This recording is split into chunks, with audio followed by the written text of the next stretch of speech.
Primera de Juan 2, del 15 al 17. No améis al mundo ni las cosas que están en el mundo. Si alguno ama al mundo, el amor del Padre no está en él. Porque todo lo que hay en el mundo, los deseos de la carne, los deseos de los ojos y la vanagloria de la vida, no proviene del Padre, sino del mundo. Y el mundo pasa y sus deseos, pero el que hace la voluntad de Dios permanece para siempre. Padre Celestial, te pido que tú hables a nuestras vidas, a nuestros corazones. Sé tú guiándonos, Señor, en esta palabra. En el nombre de Jesús. Amén. La palabra del Señor nos dice aquí que las aspiraciones del ser humano son muy diferentes a las aspiraciones que Dios tiene. Los propósitos del ser humano son muy diferentes a los propósitos que Dios tiene para nosotros. Y los pensamientos de Dios son muy diferentes a nuestros pensamientos. Aquí nos da una descripción de todo lo que el ser humano desea, de todo lo que el ser humano quiere abarcar en esta vida. Y es una descripción que, aunque siendo triste, pobre y general, es cierta. Dice aquí que todo lo que hay en el mundo, y esto es lo que el mundo ofrece, lo que el mundo quiere, lo que las personas normales queremos, es esto. Dice: los deseos de la carne, los deseos de los ojos y la vanagloria de la vida. Estas tres cosas son las por las que el ser humano trabaja aquí en este mundo, las que quiere conseguir. Y voy a explicar cada una de ellas, porque claramente nos dice la palabra del Señor que esto no proviene de Dios. Por lo tanto, si estamos haciendo cualquiera de estas tres cosas, estamos actuando fuera de la voluntad de Dios. No estamos bajo su protección, estamos actuando bajo otro principio y debemos saberlo. La palabra del Señor dice que tenemos que tener mucho cuidado, primeramente con los deseos de la carne. ¿Sabe que, hermanos, el propósito de Dios en nuestra vida es que podamos llegar a un nivel de dominio propio, un nivel donde tengamos control sobre nuestro cuerpo? En Romanos 6:12 dice la palabra del Señor: no reine pues el pecado en vuestro cuerpo corporal, de modo que lo obedezcáis en sus concupiscencias. Esta palabra concupiscencia quiere decir deseos de la carne, un deseo carnal, un deseo que no es de Dios. En ningún área de nuestra vida, hermano. Escuche esto. Aquí nos habla de algo que está fuera de la voluntad de Dios, algo que es de nuestro cuerpo mortal, y dice que no debemos obedecerlo. Es decir, que sí vamos a sentir ciertas cosas en nuestro cuerpo físico que vamos a desear hacer, pero que no están dentro de la voluntad de Dios. Estamos entendiendo, porque hoy en día el ser humano dice: yo voy a hacer lo que se me dé la gana porque tengo ganas de hacerlo.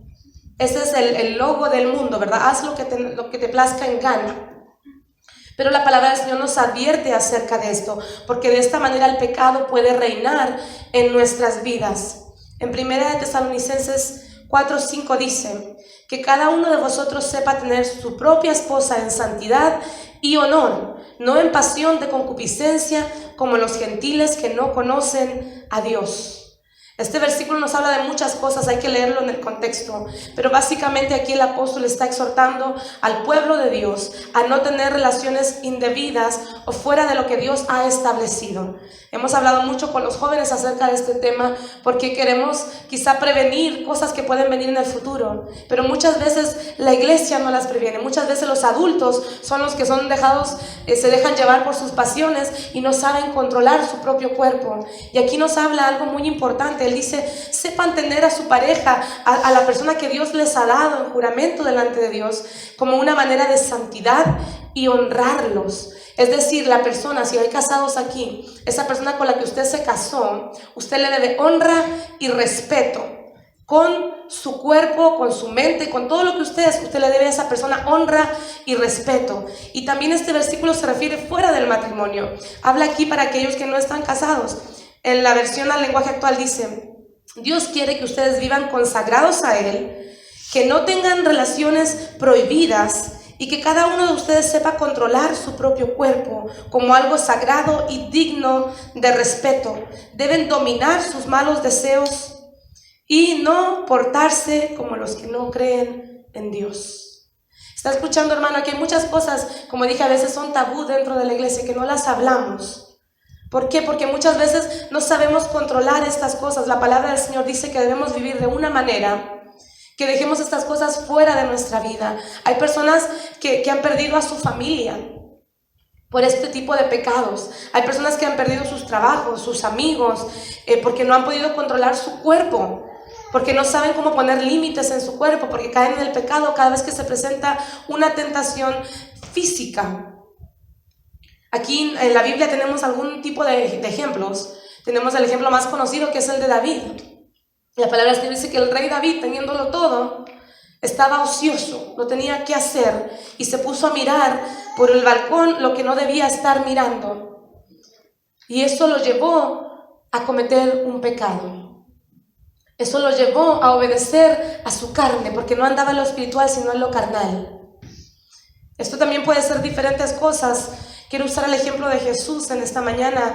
Dice la palabra del Señor que cuando Jesús ayunó 40 días en el desierto, dice que tuvo hambre, y aquí nos da un ejemplo de algo físico que domina al ser humano. Todo lo que es físico, carnal, el cansancio, el hambre, lo que estamos hablando ahora, los deseos de la carne, muchas de esas cosas, ¿verdad? Todo eso es físico y nos atrae, y no podemos, a veces pensamos que no podemos vivir sin ello. Y ahí estaba Jesús en el desierto sin haber comido 40 días, y el diablo se le aparece, y lo primero que le ofrece es un deseo de la carne, hermanos.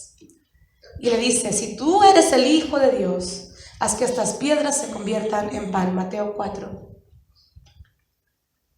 Jesús podría haberlo hecho porque su ayuno ya había terminado. Pero hermano, lo que no entendemos muchas veces es que muchas veces los deseos de la carne están presentados directamente por el diablo en nuestras vidas. Y si los viéramos tal como son, si su tentación, hermano, en vez de ser el diablo, de ser una mujer hermosa que se le atraviesa por ahí del camino, fuera el diablo, pues saldría corriendo, ¿verdad? En vez de ser un hombre así todo fortalecido y que anda sin playera trabajando afuera en el patio, fuera el diablo, estaría mirándolo, ¿verdad que no? Pero que es algo que a los ojos se ve diferente. Y Satanás le dice: es que esas piedras se conviertan en pan. Yo sé que tú tienes hambre de comerte algo. Y le empezó a buscar por el área que Jesús tenía debilidad, porque estaba débil. Y entonces el Señor salió y se apartó de esa tentación y le dice: no voy a hacer eso, porque yo sé que lo necesito, quizá, yo sé que lo quiero, yo sé que mi cuerpo me lo está pidiendo, pero para mí es más importante lo que Dios dice, la palabra de Dios. Hay muchos ejemplos, como dije. Está también Sansón y Dalila. Sansón en realidad era un hombre que no podía estar solo, y empezó a mirar a mujeres que estaban de otros pueblos, que lo hicieron caer delante de la gracia de Dios, revelando su secreto y destruyendo a muchos de los israelitas. Porque en ese tiempo Sansón era un juez de Dios, era un hombre que se levantaba y peleaba por el pueblo de Israel. Esa fuerza que Dios le dio tenía un propósito. Pero Dalila la traicionó la confianza de Sansón y lo engañó, porque Dalila era de otro pueblo, Dalila era una mujer pagana, pero a Sansón no le importó porque él quería estar con ella. Y entonces vemos que muchas de estas cosas traen una consecuencia tan grande. Dios desea que aprendamos a obedecer su voluntad, porque Dios tiene un plan para nosotros. Y muchas veces nosotros no podemos ver ese plan y lo arruinamos con las cosas del momento, con las cosas carnales. Lo queremos ahora, y entonces faltamos el respeto que Dios nos ha dado. Faltamos a ese respeto quizá a nuestra esposa, a nuestro esposo, quizá a nuestra futura pareja, a nuestro futuro esposo y esposa. Hablándole a los jóvenes ahora, a los que están solteros. Muchas veces le faltamos el respeto a una persona que Dios ya tiene para nosotros apartada, porque queremos hacer las cosas que se nos da la gana ahora. Tenemos que tener cuidado. Debemos ser pacientes. Hay muchas cosas que Dios hizo que el mundo las hizo inmundas, porque no tiene nada de malo estar con la persona que uno ama, mientras que sea bajo la voluntad de Dios, el propósito de Dios y el matrimonio. Hay muchas cosas que el hombre corrompió por no poder dominar. Mire qué importante, hermanos. La aspiración humana no es la correcta, no tenemos el enfoque correcto. Por eso tenemos que aprender a confiar en Dios en nuestra vida. Luego el versículo bíblico continúa y dice: los deseos de los ojos. Esa es la siguiente parte, los deseos de los ojos. Y yo creo que aquí quizá más nos podemos ir integrando, nos podemos ir agregando. porque los deseos de los ojos a veces nos delatan. Eso quiere decir que todo lo que vemos o las cosas que vemos queremos adquirirlas. Vemos que esta persona tiene algo, también lo queremos. Esta sociedad entera compró en este concepto. Esta generación compró en este concepto. Queremos lo que otros tienen. Somos infelices si no lo logramos. Queremos tener más dinero, queremos tener más cosas. Primera de Timoteo 6:10 dice: porque la raíz de todos los males es el amor al dinero, el cual codiciando algunos se extraviaron de la fe y fueron traspasados de muchos dolores. Yo creo que aquí cuando el apóstol habló de esto es algo triste a su vida, hermano. Si usted ve que una persona se pierde por codiciar, por tener esos deseos de sus ojos tan dentro de su corazón. Porque el versículo no dice que el dinero es malo.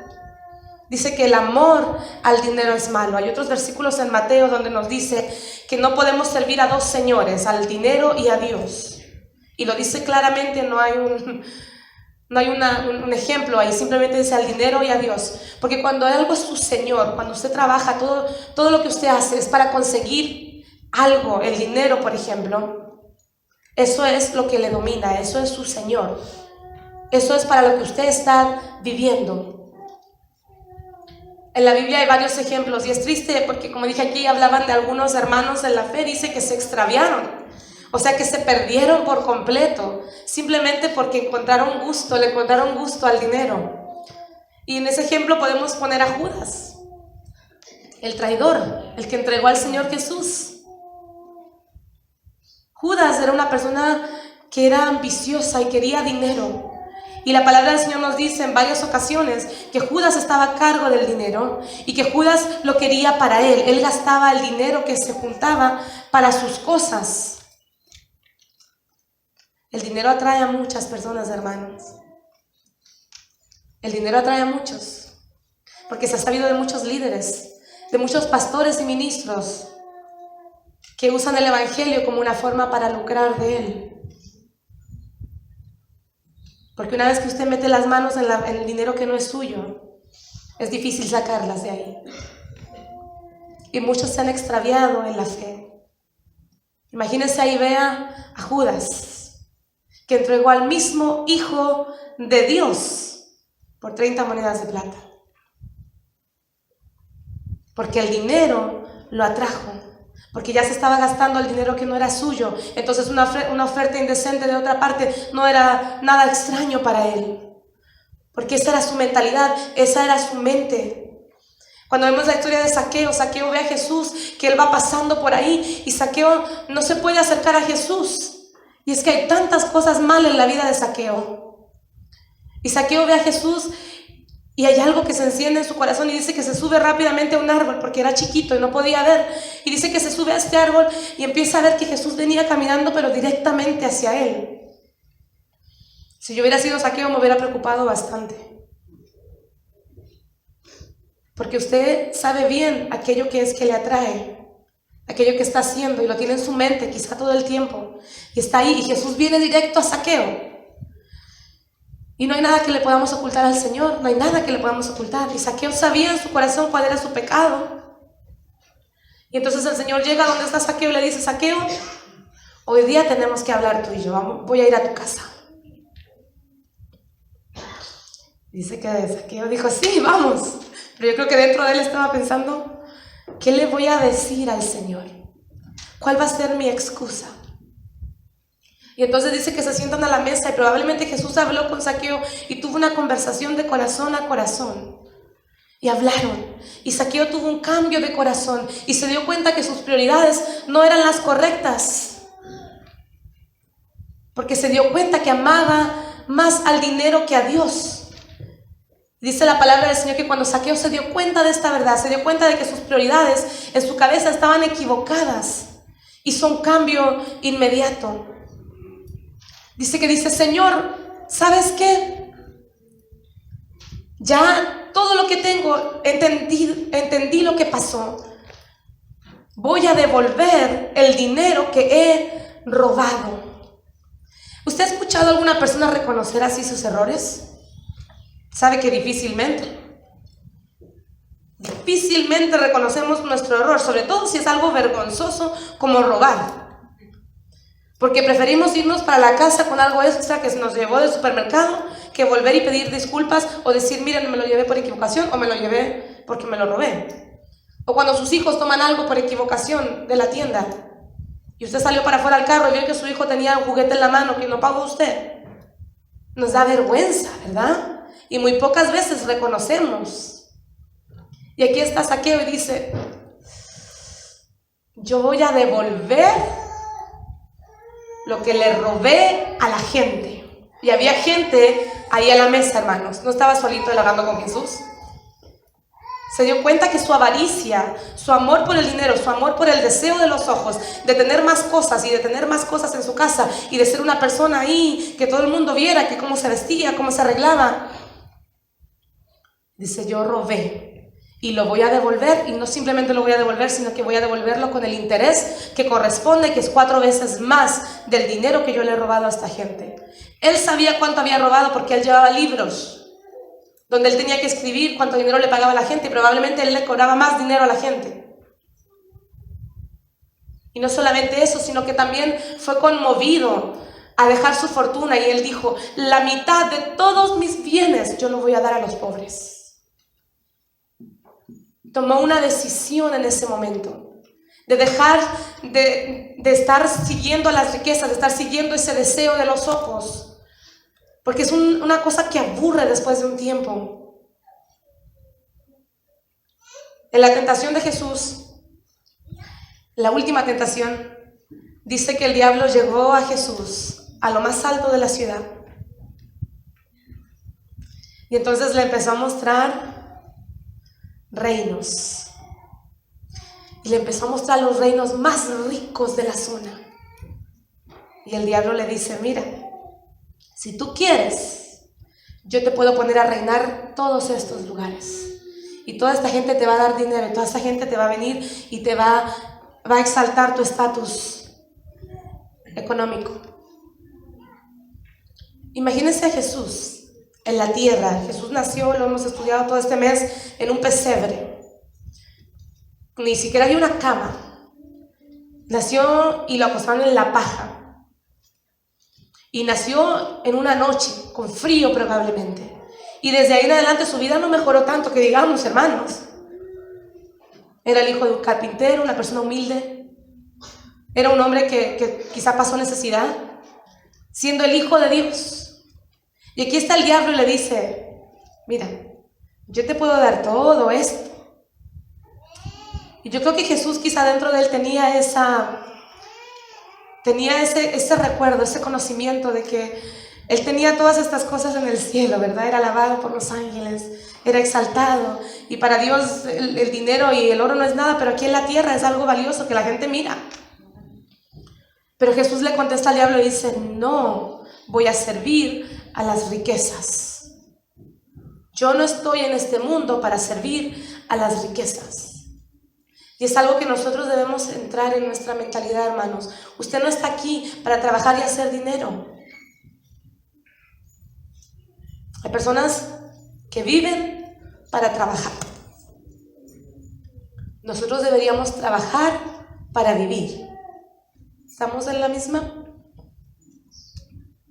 Que no sea su punto adquirir más dinero y adquirir más dinero y adquirir más dinero.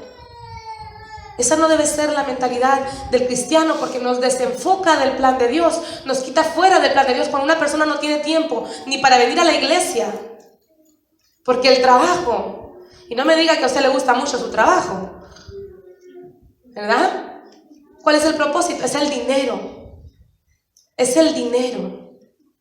Nos acostumbramos a pensar de esta manera, que es una manera equivocada, porque su propósito, hermano, es cumplir la voluntad de Dios en su vida. Cuando a usted no le queda tiempo para Dios, hay algo que está mal en las prioridades que está viviendo. Jesús nos dejó el ejemplo en la tentación. Si avanzamos un poco más, entonces vemos el último que aparece aquí, que este mundo nos ofrece, que dice la vanagloria de la vida.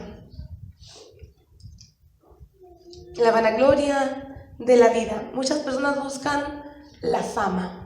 Muchas personas buscan ser reconocidos. Muchas personas quieren alabanza de otras personas, quieren elogio, quieren estar acá arriba.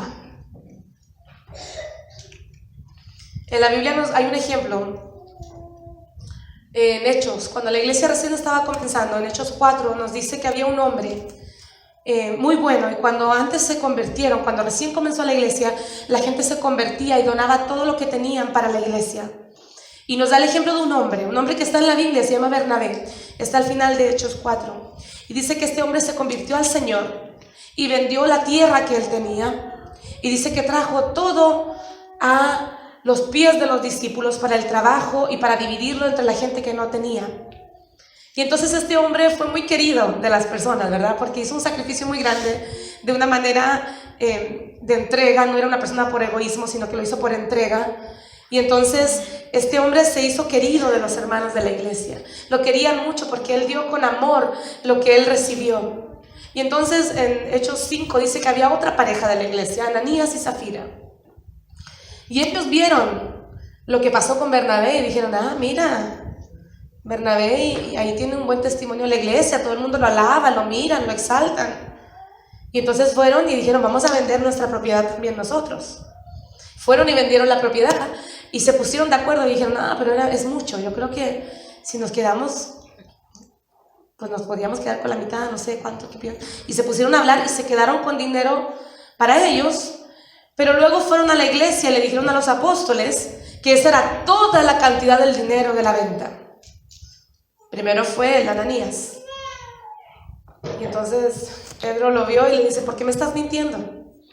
Y Ananías dijo, no te estoy mintiendo. ¿No has conocido gente que es mentirosa? Pareciera que le están diciendo la verdad a uno, ¿verdad? Y con una convicción que mienten. No, yo no estoy mintiendo. Se los digo porque yo era bien mentirosa cuando niña, hermanos. Me creía mis mentiras, de verdad, me las creía.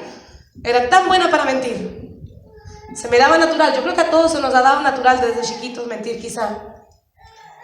Y es que Dios va trabajando en nuestras vidas de a poquito después y va cambiando esas maneras de pensar.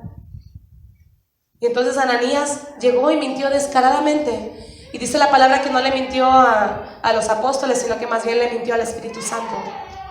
Y dice que cayó muerto. Y su esposa vino una hora después y también llegó a mentir y también cayó muerta, dice ahí. Y esto fue en el Nuevo Testamento, hermanos. El Nuevo Testamento es otro tiempo, pero igual pasó. ¿Por qué? Porque ellos querían la gloria. Ellos no estaban haciendo esto por buenas personas y que querían ayudar a la gente necesitada. No, lo estaban haciendo porque ellos querían un estatus social en la iglesia. En la iglesia. Ni siquiera estoy hablando del mundo, de la fama y todo eso. En la iglesia querían un estatus de reconocimiento sobre otras personas. Y sabe que esto es tan conocido, esto es tan, es algo que es difícil de negarse a sí mismo. Esta es la parte donde el Señor dice que si alguno quiere venir en pos de Él, tiene que negarse a sí mismo. Porque nos gusta la alabanza de otra gente. Nos gusta cuando alguien nos dice que hacemos algo bien. Y está bien, hermano, siga diciéndole a otras personas lo bien que están haciendo su trabajo. Pero cuando se lo digan a usted, no se lo crea, ni empiece a decir, es que yo soy el mejor para esto.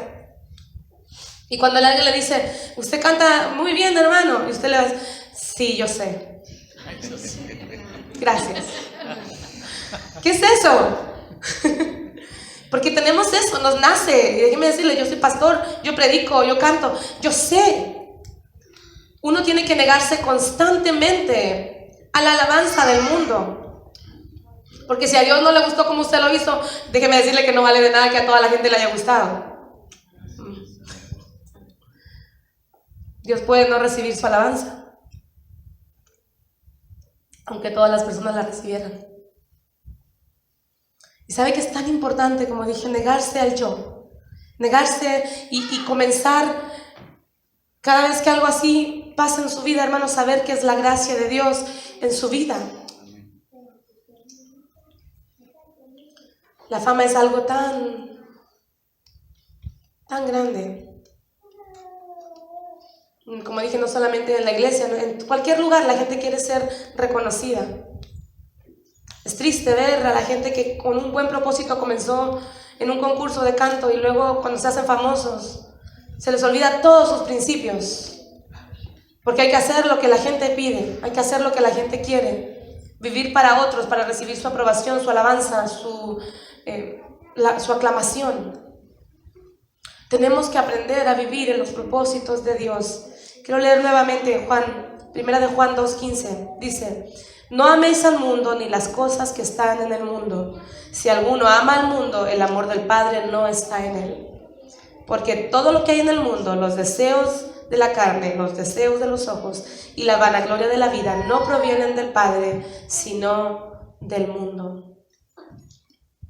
Y el mundo pasa y también sus deseos, pero el que hace la voluntad de Dios permanece para siempre.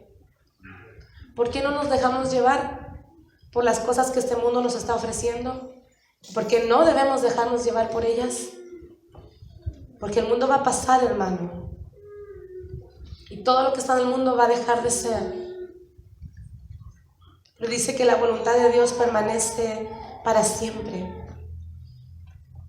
Debemos reenfocar nuestras prioridades cada cierto tiempo.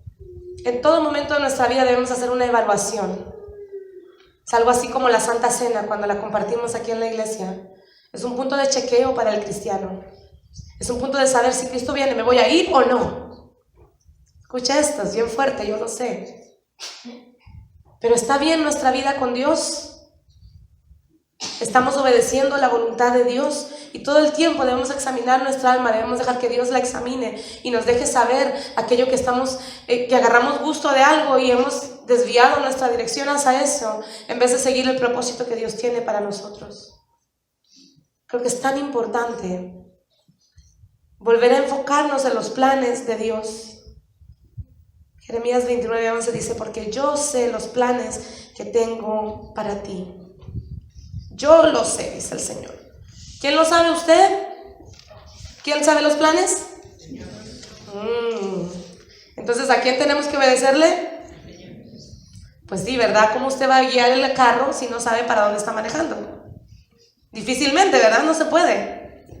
El Señor sabe los planes y son planes de bien, no de mal. Por lo tanto, podemos relajarnos. Podemos estar tranquilos en Él. Porque dice que Él nos va a dar un futuro y una esperanza. Algo que es mucho mejor, hermano. ¿Sabe cuánta gente vive sin esperanza? Vivir con el Señor quizá puede ser algo incierto, inesperado. Pero usted sabe que al final usted va a llegar al lugar que Dios quiere que llegue. Que no se va a perder en el camino. A mí no me gusta manejar a lugares que no conozco. Me gusta saberme el camino, me gusta guiarme por la calle que es, y cuando voy a un lugar que no conozco me estreso. No puedo manejar a lugares que no conozco, se me estresa el cuello, así me pongo bien. ¿Sabe por qué? Porque nos gusta tener el control y nos gusta saber las cosas. El ser humano es de rutina y es de cosas aprendidas. Y para confiar en el Señor tenemos que romper esos moldes. Y cuesta mucho rendirnos a la voluntad de Dios. Saber qué cosas debemos hacer, qué cosas no debemos hacer. Cuesta mucho. Pero tenemos que entender que Dios ya está viendo, que Dios ya estuvo ahí, que Dios ya sabe que su plan sí funciona. No está probando con nosotros a ver si llegamos a si funciona o no. Dios ya tiene ese plan. Isaías 55 dice: como son más altos los cielos que la tierra, así son mis caminos más altos que vuestros caminos, y mis pensamientos más que vuestros pensamientos. Más altos que del cielo a la tierra. Cuando yo era chiquita le decía eso a mi mamá: yo te quiero de aquí a la luna. Porque era una distancia grande, todavía es una distancia grande, ¿verdad? Es una distancia muy grande, la diferencia es mucha. Así es la diferencia de los caminos del Señor y las cosas que Dios tiene para nosotros en nuestra vida. Es una diferencia enorme de lo que usted tiene planeado a lo que Dios tiene planeado. Y yo creo que es hora de dejar las cosas que este mundo nos ofrece por las cosas que verdaderamente importan. El mundo va a pasar, pero Dios siempre va a permanecer, porque la palabra dice que es eterno. no tiene principio ni fin. Y Él quiere que nosotros estemos con Él todo este tiempo, toda esta eternidad. Pero a veces este pequeñito pedazo de vida nos quita ese lugar final que Dios tiene para nosotros. Es hora de reenfocarnos y de dejar las cosas del mundo, porque dice que el que está en el mundo y ama esas cosas, no ama a Dios. El que está en el mundo y ama esas cosas, no ama a Dios. Y yo creo que usted y yo amamos a Dios, ¿verdad, hermanos? No queremos faltar a su palabra, no queremos faltar lo que Él nos dice. Y cuando uno ama, se compromete. Cuando uno ama, hay una conexión que no queremos perder para no perder a esa persona. Y esa es la conexión que Dios quiere que hagamos con Él. Vamos a ponernos de pie y vamos a orar al Señor.